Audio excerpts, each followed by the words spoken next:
Team Umizoomi. It's a show. A great show. A show I haven't watched in over a decade, but this doesn't start with that show. It doesn't start with the show at all. It actually starts with the video by I'm an Mushtari, that means Jupiter in Arabic. I'm an animation student and him a fencer. in which she makes a hypothetical reboot of PJ Masks if it was made for an older audience. After I watched it for a second time, some months later, I couldn't stop thinking about it. I had to make one too.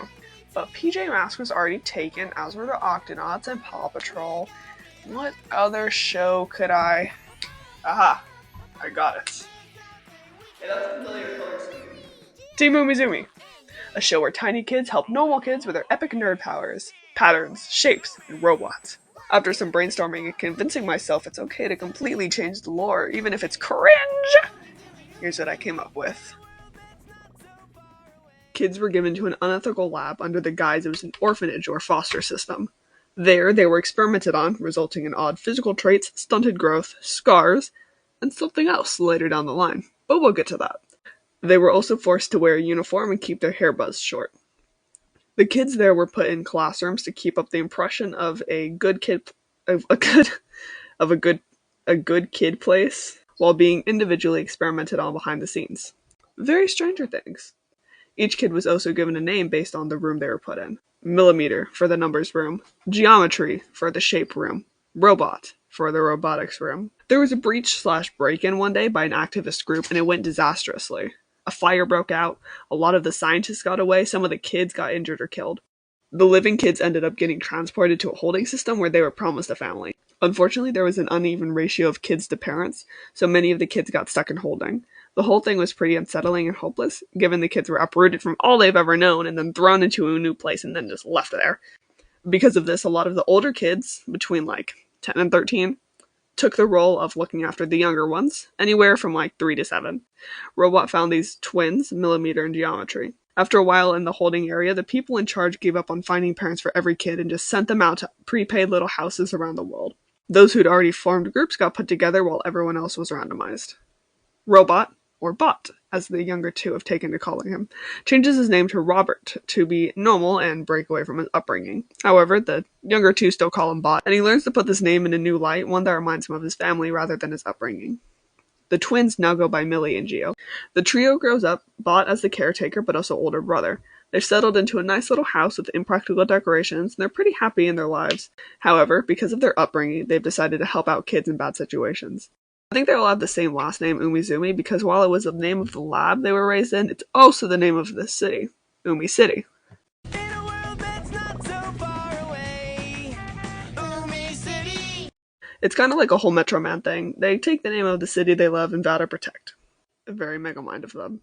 All of this backstory is revealed to us slowly, through pictures at first, small mentions of things we're unfamiliar with, and then as time goes on we get longer flashbacks and retellings, and we'd eventually get a whole episode dedicated to their past. But for now, everything is great and happy. Over time, however, weird things start happening. Things that are initially brushed off as silly little accidents, coincidences, and missteps. But we'll get to that soon enough. It's time to meet our characters. Millie is the Mabel Pines of the group. She loves pink, funky clothes, and crafts. Millie rebelled the hardest against the haircut rule and hasn't cut it in years. She wears it in twin ponytails with ribbons in them. Also, because of her past in the lab, she feels like she lost out on her childhood and prefers very childlike outfits, things with lots of bright patterns and textures. Also, like Mabel, I think Millie would be the only one who regularly changes her outfits in this hypothetical show.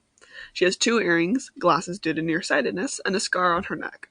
She loves jewelry, but she refuses to wear necklaces because she has some sort of neck trauma.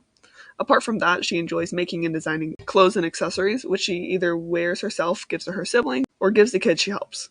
She was placed in the math room as a kid. Her tests likely involved counting, measuring, math, and other math stuff. If you couldn't tell, I'm not really a math guy. Anyway, due to this, Millie is well versed in quick calculations, and when she gets stressed out, she counts to calm down. Her favorite number is 2, since that's how many siblings she has, and she likes to incorporate it where she can. 2 ponytails, 2 earrings. She always makes sure things have a friend, like stuffed animals in a store. She refuses to leave them on a shelf alone. She knows all too well how that feels. Now we move on to Geo, Millie's twin. They weren't twins in the original, with Geo being 2 years older, but I just decided to make them twins in my version for funsies. Geo's still older though. I'm not really sure how he knows this. Maybe like some documents are salvaged in the fire, or maybe he doesn't and they just take turns being the oldest. Anyway, Geo, unlike Millie, tries to distance himself from his past by growing up. He keeps his hair pretty short, and unlike the others, who have very visible scars, Geo's scars are all across his torso, and he mostly tries to keep them hidden. He's slowly coming to accept them, as he likes ripping the sleeves off all his shirts, and some of the scars peek through. Basically, Geo wants to fit in despite never being able to. Kind of like a square peg in a round hole. He also has a cute gap-toothed smile. He loves roller skating and prefers to wear skates over any practical shoes. He definitely had Heelys growing up. He loves his skates more than anything and does his own repairs and upkeep on them. When Millie got her ears pierced, Geo got one of his pierced too, so she'd feel less alone. Very first one's out. Geo was placed in the shape room just down the hall from the math room. He was probably tested on shapes, architecture, that triangle puzzle thing, actual puzzles maybe, like those ones that are just one color, so we had to rely strictly on shapes to piece it together. I don't know, I don't do puzzles. Nowadays, Geo is quick to pick out shapes in anything and tends to view the world through a very geometric lens. Go figure. His comfort item is a kaleidoscope he found after moving in with his siblings. The sight of so many familiar shapes in one place comforts him. Last but not least, we have Bot. Bot in the original show is a green robot, so obviously that wasn't going to work for my new concept. Or so I thought. I quickly found a way to work with it. But let's start with his human form. Since he becomes a robot later on, I didn't want to make his design too interesting, but of course I ended up getting attached. His hair is wavy and green, and he wears it in a loose low ponytail. He loves everything flannel, and he always wears a crystal necklace Millie and Geo made for him one year. He has facial scarring across his nose and cheek. He is the oldest of the group, taking in the twins when he was only 12. This, added to his upbringing, forced him to grow up too quickly. Nowadays, he's allowed himself to relax and mellow out, and while he is still prone to anxiety, he keeps it hidden for the sake of his younger siblings. He's also the tallest, so the younger two often ask him to reach things on high shelves in the grocery store. Bot is from the robot room, so I have to record this part while I'm editing because I had a better idea than what I had written down and originally recorded. Originally, the robot room was sorting parts, but I've come to the epiphany that he's building robots. Obviously, he's building robots. It's the robot room. So nowadays, he's very architectural. He does, like, most of the repair and renovations in the house. Putting that aside, we're about to start the actual show. All that backstory sprinkled throughout Season 1 and a bit of Season 2, maybe a tiny bit in Season 3. Since there are 3 seasons, I think it'd be really interesting if each one had one of the Umis as the main focus. Each season forces one of the characters to confront their demons that we get to see them fight and eventually, as time goes on, overcome. Season 1 opens with a hint at their past. We see fire, chaos, kids, etc. We cut to a shot on the ground. On one side is a puddle with the reflection of a building on fire. On the other is a paper with the corner burning off. This is probably either a newspaper or some important document the lab was holding on to. A shoe runs across the screen, and as it passes, the title is revealed: Team Umizoomi. We cut to black, and there's some normal opening shot of the Umis hanging around their home. Maybe Geo swinging from a rope attached to the ceiling while Millie cuts up some fabric. The camera would follow each character and give the audience some insight into who everyone is. Throughout Season 1, we see the trio help out kids, sorta in a slice-of-life, episodic way. Along the way, we get small glimpses into their past, maybe quick flashbacks brought on by a phrase, color, feeling, etc. Since this one is focused on progressing Millie, the most open to change, we'll follow her as she learns that she has worth outside of her creations and what she can do. I think back in the lab, it was ingrained into her that nothing she ever does will be good enough, and since she's already artistically inclined, she's always pushing herself to do better, to be better. This obviously leads to burnout and feelings of inferiority, but we watch as she learns that she is and always has been good enough. The only one expecting her to be the best is herself. She's the one applying most of the pressure, and she learns it's okay not to be perfect. Now, remember a little bit ago when I said I found a way to work around Bot being, well, a robot? And remember earlier when I said there, they were experimented on, resulting in odd physical traits, stunted growth, scars, and something else later down the line. But we'll get to that. Well, as we explore the city and help kids, strange things start happening. Millie's having trouble seeing. Geo keeps stumbling. Bot keeps getting sick and becomes increasingly weak. All of this is initially brushed off as normal. Millie probably needs a new prescription. It's funny how Geo's tripping over, very slapstick. Bot must just have a really bad illness he hasn't fully recovered from. But it builds and becomes more and more serious, especially for Bot, who insists he's fine. But Millie and Geo know there's something else going on. Finally, in the season 1 finale, tension builds so much that the twins have no other option but to bring Bot to the one place who will know how to treat him, the old lab. Bot is in a fever, drifting in and out of consciousness. When he finally wakes, we see a scene from his eyes. The room is bright and sterile. There's a beeping somewhere to his side. A face he hasn't seen in years leans over him. "Hello, robot." Cut to black. In season 2, we see Bot adjusting to his new body. Due to the experimentation he underwent in his childhood and the fact that it's been between 5 and 10 years since he escaped, his body is going through some delayed withdrawals and late-acting after effects. The chemicals have set in and started attacking his integumentary system. Wow, actually, I haven't said that word out loud in a really long time. This means his outer layers, like skin and nails, grew weak and stopped working the way they're meant to. It got so bad his body became unsalvageable, so the scientists built him an entirely new one, adding a cruel twist. Since they named him Robot, well, they find it suitable. And since this season will be focused on Bot, we'll get to see him come to terms with this new body and relearning to love it. Since he's the oldest, he remembers more of what happened to him. It took him a while to feel comfortable in his own skin. He learned he loves flannel and wearing his hair back. He learned that while the scar across his face is a reminder of where he's been, that doesn't have to be the case going forward. He learned to love the name Bot because that's what his brother and sister call him. He learned that he likes organization not because of him being forced to sort robot parts, but because he genuinely finds joy and relaxation sorting things. All of this is taken from him. His body is no longer his own. His face is metallic and unable to emote as heavily as it used to. He no longer has fingers. His hair he grew out and loved tying back is completely gone. What's also standing in his way is the fact that the scientist made this body. It's not his. It's theirs. So he has to learn that this body is his, no matter who made it or what anyone else has done to it. I also want him to panic upon realizing he's no longer wearing his necklace. He demands the scientists bring it back, and it's a shock to all of them. Bot never demanded anything of his abusers before. He wasn't allowed to. But they comply, hoping the action will get them on his good side. Bot probably places in his holding compartment, and later has one of the twins tied around his wrist like a bracelet. Meanwhile, Gio and Millie have been exploring this place they once called home, but barely hold any solid memories for. Alongside this, they're realizing that the chemicals are starting to have an effect on them too. It's just taking a little longer to set in because Millie and Gio came in later than Bot, so they were exposed to it for a shorter amount of time. But now things are adding up. Gio's legs are refusing to cooperate, and Millie is finding it harder and harder to see anything. Now that they're at the lab, they ask the scientists for help preventing their bodies from breaking down like their brothers. Unfortunately, it's too late. All they can do now is catch it early and learn to work with it.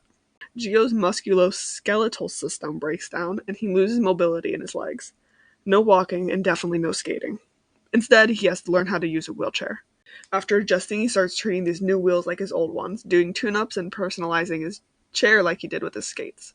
I think there'd be a scene in season 3 where we see Gio, who's still held onto these skates because he loves them so much, hand them off to another kid who will continue loving them. His sister, on the other hand, has to come to terms with going blind because of her failing nervous system. She still retains partial vision and prefers to keep her glasses, but it's suddenly a lot harder to get around and even harder to engage in fashion design. Regardless, we get to see the three adjusting throughout season 2. Gio with his wheelchair, Millie with her blindness, and Bot with his new body. His arms and legs can extend, and he gets a storage compartment in his midsection. I know in the original it's usually a screen, but sometimes it's a storage unit, and I think that'd make a bit more sense and have more functionality in this reboot. Because of the sudden adjustment, the trio has to rely on the scientists, their old abusers. It's been years, and they've moved on from children to, plants or something, I don't know. But they're still the same. They still have little care for anyone other than themselves, and they'll do anything for science. But Millie and Gio, having been so young when it happened, don't have proper memories of this time in their lives. They just know certain phrases, textures, and parts of their bodies send them into a spiraling panic. But the scientists seem so nice now. Maybe they've changed. Obviously, they haven't, and it becomes very obvious very quickly, despite the twins trying their best to extend empathy. Bot is the one completely against the scientists, and also the one they push hardest to win over. They know if Bot comes around, the younger two will be quick to follow. And activist groups can't fault them for experimenting on willing individuals. This doesn't pan out, but you can't fault them for trying. I mean, you can, but you get what I mean. I imagine a scene in here somewhere where Gio finally reveals the extent of his scarring to the audience. I don't know in what situation he'd need to take off his shirt, but it happens. The audience sees scars all across Gio's chest and stomach, uneven and seemingly sporadic pink lines. This serves as one final reminder, both to the audience and the Umis, that the scientists haven't and will never change. And even if they did, the family would have no obligation to forgive them. After seeing his scars and having picked up on Gio's desire to fit in, the scientists say something along the lines of, "We can help with that, if you come with us." But Millie cuts them off, telling them the Umis would never go back to them. They're nothing but troublemakers.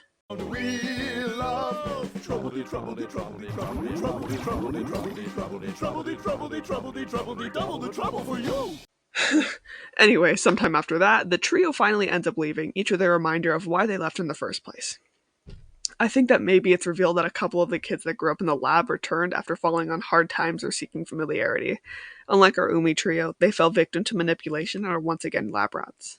We end season 2 on not quite a hopeless note, more so one filled with determination and a heavy feeling of a deadline. They need to do something about these kids soon, before it's too late. Then there's a third and final season, and here we'd see the trio trying really hard to find a way to finally shut down the lab for good. However, tensions are at an all-time high. Gio is really feeling the pressure to fit in and break away from his past. He doesn't want to be known as the guy who grew up in a lab and rescues kids. He just wants to be known as a guy. Seeing the lab again really cemented this for him. It makes him so angry that they did all this to him and his family and so many others, and they all got no say in the matter. These scars he carries with him, physical and mental, will never go away no matter how hard he wants them to. Remember the square peg in a round hole analogy I mentioned earlier? It comes into play at full force here. Gio doesn't belong back at the lab. He doesn't belong with other people his age. And now he's wondering if he even belongs in his family. Everywhere he looks, he sees puzzle pieces clicking together, but he just feels like a piece from an entirely different puzzle. He doesn't fit in, and unlike Jughead Jones, he desperately wants to. Something that's so stupid.